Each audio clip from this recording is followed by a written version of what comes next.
Hey everybody, welcome to the September 2025 Model Railroad Update. We're not down in the basement. No kidding. I promise you I've got a bunch of sub-road bed and road bed laid down and some other carpentry related stuff that's been accomplished down there, and we will probably end up down there for September, October. But meanwhile, I've pulled my address off of this box, and if you look, there might not be too much glare. Hey, it's a box from Walters. So let's get this guy opened up. Whoopsies.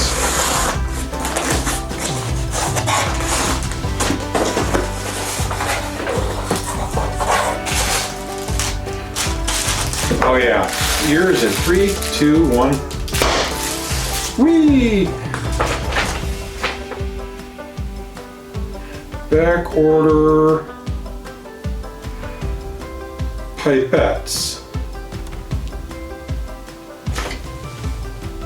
But I did get the pipettes. Okay. Well, those are not the good pipettes I was hoping to get, but they are better than the ones I had last time.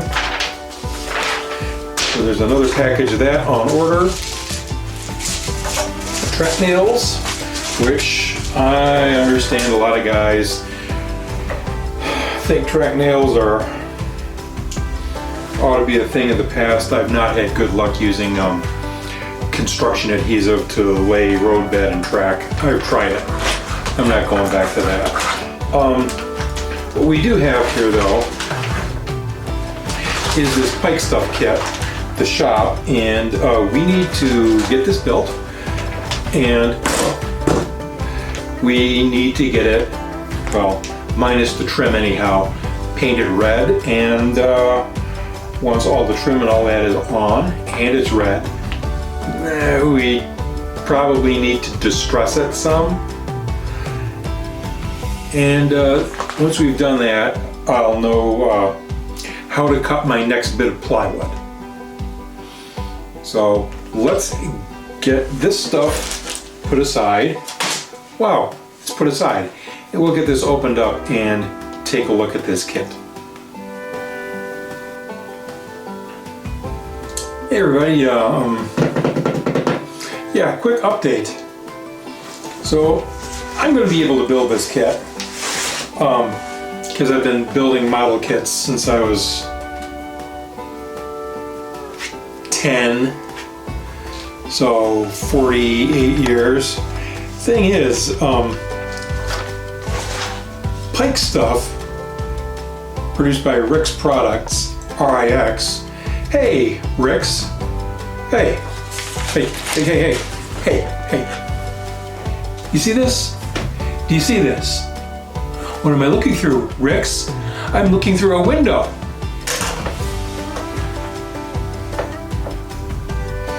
There is no glazing material, no clear plastic, nothing like that in this package.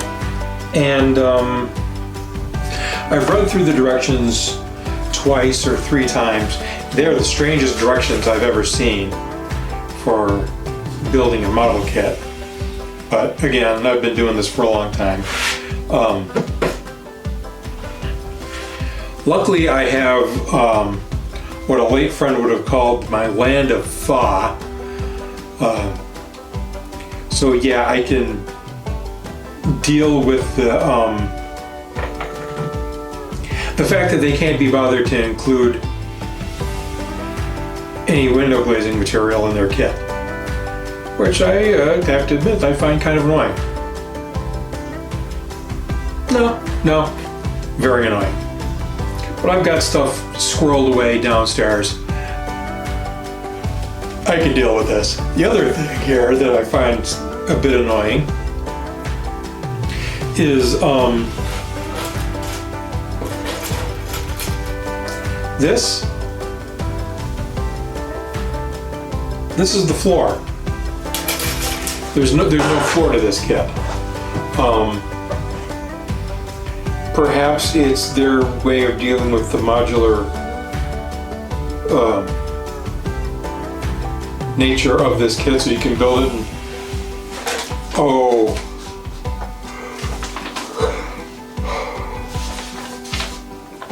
They've got 4 different ways here on the back of the instructions. But, well, I guess it's time to get started. We'll see how this turns out. And also it's a good thing that I've got dimensional shapes from Plastruct and Evergreen, so that I can actually build this kit. Tell you, Rix, you may not buy another one of your kits. So let's shut this off and get started. All right, everybody, here I are, and the kit is, well, the kit is. Yeah. So let's, I didn't intend this to be a review of this kit when I bought the thing and decided I was going to build it, but that's the way it's turning out. This kit is a real shame. And I'm going to say that right off the bat. And why? Well, guys, and the few gals who may have stumbled here, 2 reasons. First of all, none of the parts are labeled at all. There's no sprue full of part A, part B, or part 1, part 2, none of that. You just gotta, my God, the hair, I'm gonna have to trim this. None of the parts are labeled anyhow. Secondly, this, the directions. This is so very poorly written and poorly illustrated that, yeah. Would I buy another PikeStuff kit? Well, here's the deal. I would, but I would promptly throw this right in my shredder. And it's a real shame. These are some of the nicest parts for a building kit I've ever seen. Any corner that's supposed to be square is square. None of the parts are warped. Everything is just flat as you could ask it to be. Even the trim for these doors, beautifully made parts. But I thought that the PikeStuff kits by RixProducts, R-I-X, I thought they were, by the way this is written, I thought the writer of the directions was not a native English speaker, and still suspect that it's somebody who's never actually built a kit. But a brief internet search tells me that RixProducts is in Evansville, Indiana.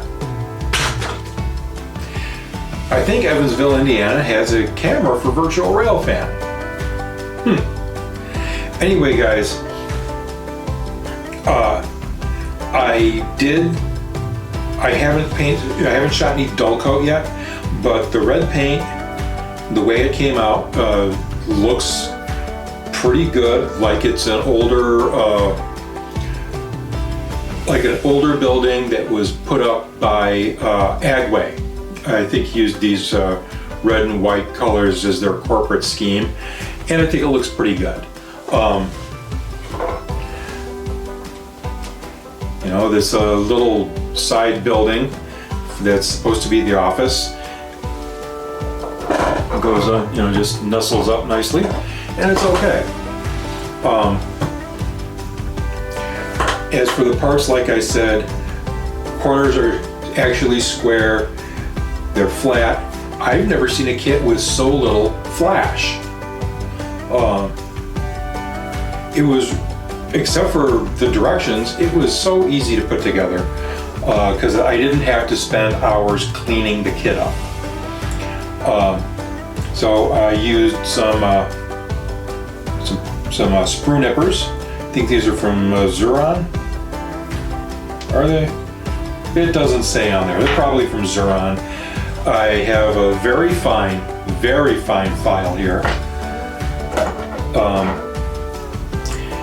And I use this Plastruct Bondine. Comes with its own brush in the cap. And other than that, the paint is just a rattle can spray paint from the place with the helpful hardware man that isn't that helpful.